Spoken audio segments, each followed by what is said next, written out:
Well, hello everybody. Thanks for joining me. I hope that you're all doing well and you're keeping yourself busy during this time of lockdown. I've been doing some clearing out and getting rid of things, and I came across a whole lot of leftover balls of wool, and I thought, what can I make with these? And I found this cute idea to make some knitted toys. So today I'm going to show you how to make a rabbit. So let's start with the first things first. When you buy a ball of wool, you will notice on the little band that covers it that it will tell you what size needles you should be using, depending on the country that you live in. So if you're uncertain as to what size needles you are and you're not an experienced knitter, then this is where you would start. And I'm using double knitting wool here. So I've taken my appropriate size needles and I've cast on some stitches. So just to get me going here, in order to knit the rabbit, we are going to need to cast on 25 stitches, and I'm using stocking stitch, which is just plain knitting all the way through, and I'm going to carry on knitting with this until I've knitted a square. And once I have my square, I can always just check like this. Just bear in mind that they are a little bit stretchy, but if you fold them over, you can get as close to a square as you possibly can. Sometimes with this one, my wool wasn't quite the right proportion. But to show you now the next steps, I'm just going to work with white because I feel that it's actually going to show up a lot easier. And I'm going to use some pink wool because it'll contrast with the white to show you the stitching. And I've got a nice wool needle, which has got a nice big eye. So roughly in center, and you can see that if you do that by folding it in half, you want to just tack through your knitted square.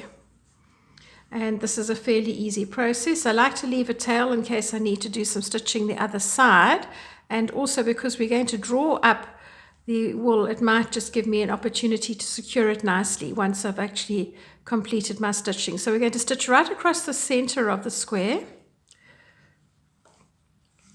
And you'll see that once you've actually knitted your square, the stitching up actually is very easy. Now we want to create a triangle in this area. So you can do that by folding this in half, and if you want to, just put a pin.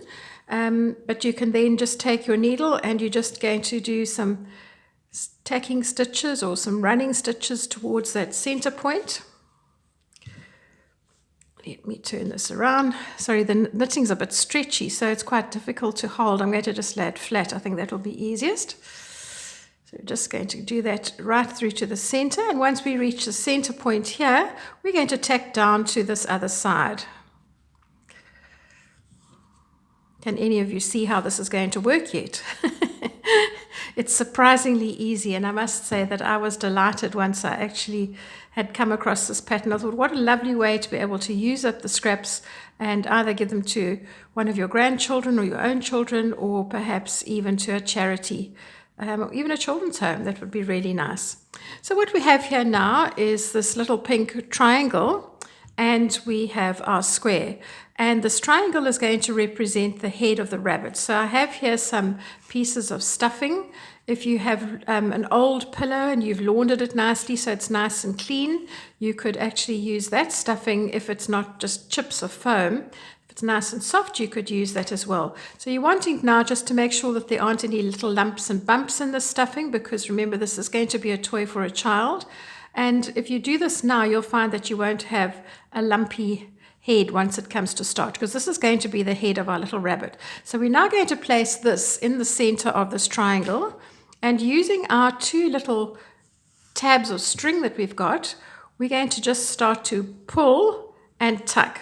So pull a little bit and tuck. Is it starting to make a bit of sense now what we're doing? One word of caution is just don't overstuff the head at this stage, because you might find it's a little bit tricky. You can add a little bit more as you go along, but for now, don't overstuff it. So what we have here is essentially the head, and these are going to be our ears, and this is going to be our body. So at this point, when you've actually got your stuffing really nice and secure inside that little drawn up circle, you can decide whether you need to fill it with a little bit more of the stuffing.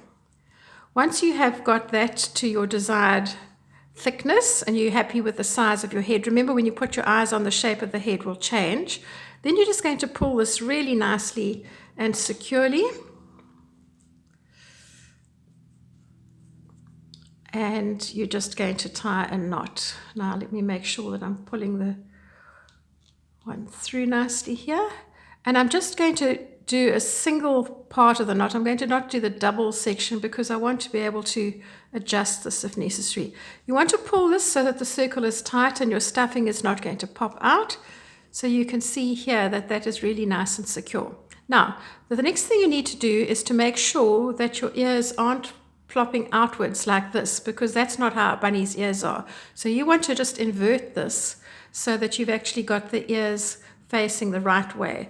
The first rabbit that I made that mistake because I wasn't thinking as I was doing it, and I was trying to do it in a hurry, and that didn't work.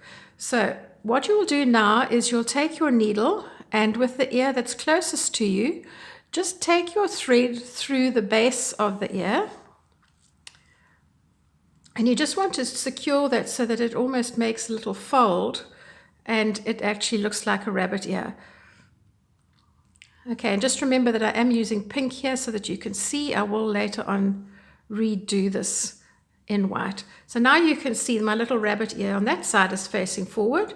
You're going to simply take your needle and push it right through the stuffing in the head. And you're going to do the same on the opposite side. Just making a little pinch here and just capturing the base. You don't want to stitch any further up the ear. So it's just literally this little base section that you're going to do, right? Great. Now you're going to bring your needle down back to where the back of the head is. Oopsie, I've caught the wool here, so that's splitting it, which is not great. Right, and this will be the body, this section here. So now I'm going to continue to fill this, and I'm just going to do some little over stitches here as I start to fill this, stitching across the top from one side to the other, so that I'm pulling this nice and securely until I get all the way to the end. So I'm just going to go over and over and over.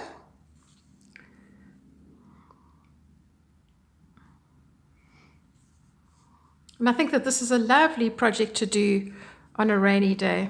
One could, I suppose, could even use the contrasting stitches as part of the design. So you keep filling that till you've stitched all the way there and all the way down, and then you thread all any loose ends of the wool that you have inside the rabbit. Make sure that it's nice and secure. So now you basically have a little shape for a head and for the little eyes. Now for the eyes, we're going to actually use some buttons. And I have here some little round pink buttons, and I'm going to have the opaque side facing forwards. So I've got some normal sewing thread here, which I've doubled over. So essentially I've got 4 strands of thread together. And if you take your fingers and you push them on either side of the head, more or less where the eyes will be, you'll start to see that you can get more of a pointed nose that the rabbits have. So I'm going to pull that through, and we're going to stitch both eyes on at the same time. So I'm going to thread that through. Make sure you get your eyes more or less in the position that you want, and then push them straight through to the other side. You can see I'm literally going from one side across to the other. Straight through, and give that quite a nice firm tug so that it lies nice and flat. One thing you must make sure if you're giving this to children is that the eyes and all these little detachable pieces are very, very secure so that a small child won't swallow that piece if it comes off. You've got to make sure that that is a priority. You do get safety eyes that you can buy probably at one of your craft shops, but that you would need to put onto the head before you start stuffing, and it's a bit difficult with a knitted thing where the wool keeps changing shape as you pull it to know exactly where to position it. So I'm going to secure this by doing several stitches through from one side to the other. But what you will see that is happening here as I'm doing it, it is actually making the little rabbit's face more pointed. Okay, so once that is secure, I'm going to just bring my thread through to the back of this, underneath the button, and I'm going to wrap it around several times. This is just add a little bit more strength so a child can't push it through. I'm going to then push this through to the other side, and do exactly the same thing. Take my needle through to the back, and then I'm going to wrap my thread around that a couple of times, and I'm going to just push this through all those threads in the middle, and then just loop my needle through a couple of times, and then pull this needle through the material and the wool and snip off the end. Now for the noses, you can do two things. You can either embroider the nose, which I find is a little tricky on wool because it's not a very smooth surface, or you could use a little piece of felt, and that's what I've opted for, and I've opted for a cute little heart nose. And for that, you're simply just going to need some fabric glue that you would use just to secure it. One of the things that you must make sure if you are using glue is it must be something that's going to hold, and you need to put it on really thickly because first of all, you've got felt, which is a really, really absorbent material, and the wool is going to be terribly absorbent. So put it on nice and thickly, and then you'll find that you've actually got a nice little face with a little nose that's stuck on with cute little eyes. Then you'll need about 65 centimeters of ribbon to be able to tie that around the neck of your little bunny. And you'll need some pom-poms to go on the back. So you could use pink or white pom-poms for that. And just for a little bit of fun, I tried a different fluffy wool that I had. It was called Plume, and that was really nice. And I knitted this with one row of this Plume wool and one of the white, just to give it a little bit of structure. And you'll see how beautifully the little face looks so realistic of one of those lop-eared line bunnies. I think they're called lop-eared, mini lop bunnies, I think, because my grandchildren have got them. Anyway, so there you go. Nice little bunny with his little pom-poms for the tail. And you can see here just how easy they are. So I hope this has given you an inspiration as to how you can actually use your scraps of wool. Certainly for me, I've made good use of those, and I will be giving some to my grandchildren and some for charity. Thank you so much for joining me. Lovely to be with you. Bye.